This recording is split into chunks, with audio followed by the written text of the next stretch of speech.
Memorial Day traditionally was established to celebrate those who had died in battle, and I think certainly it has evolved over the years, which I'm excited about. Memorial Day is about caring for individuals, knowing who they are, knowing what their story is, and for me, it's about caring for that veteran across the course of their lifetime. When I see veterans in my current practice, I always thank them for their service. And I then ask them to tell me about their service. How many years were they in? Were they Army? Were they Navy? Where did they get to go? Who were the people they met? When you take care of veterans, it's best to ask them to tell you what they think and learn from them. One of the things that we're working towards right now is building what we call a veteran-centric culture. When a vet comes onto our service, first recognizing that, okay, this is a veteran, what are the experiences that they had, what might affect their care now. There's different cultures that are identified in terms of a veteran from the Vietnam War, a veteran from World War II, and veterans coming back now, very, very different. Not every veteran wants to be recognized or wants that recognition. And that's, I think, one of the hardest things that we work with and talk about with our staff members and our volunteers is, we've got to kind of be mindful of that. Some veterans want to be thanked for their service, others want to be welcomed home, and some really don't want much acknowledgement at all. So understanding what war they were in, what branch of the service will identify how you approach a veteran. My father was a veteran of both Vietnam and the First Gulf War.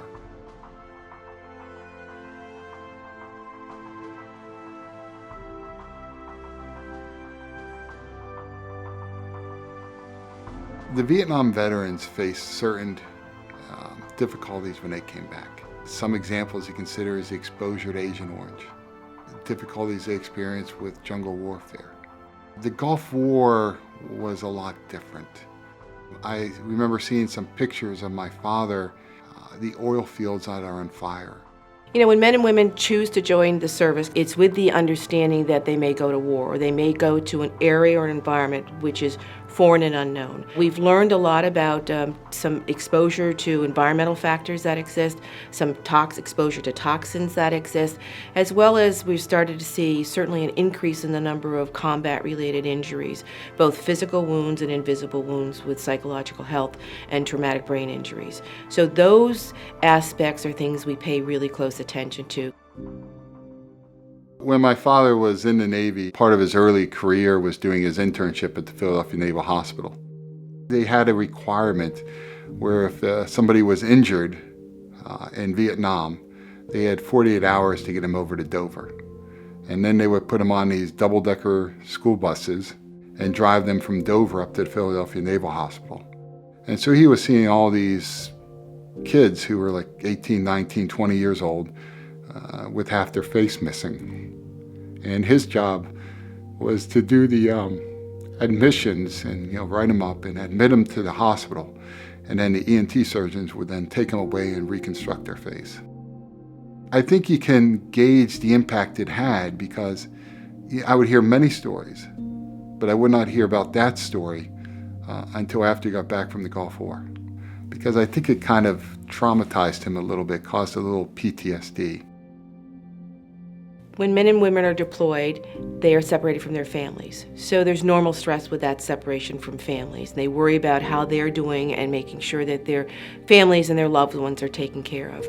But if they deploy to a combat zone, they're exposed to many other aspects of war. They may experience war-related wounds and then concurring traumatic brain injury. So when there's a blast, the brain is exposed to the blast injury, and there's co-occurring conditions that occur from that. And we start to see memory issues. We start to see some psychological stress issues that co-occur. And we start to see more depression. We start to see an increase in stress and anxiety. And those are all things that we worry about and we pay attention to. I think it's important that every Penn Medicine employee be armed with information and curiosity about our veterans, to know how to approach the bedside, to be curious about their service, to take an opportunity to thank them, and to also recognize that there are benefits that might be out there that could really help them.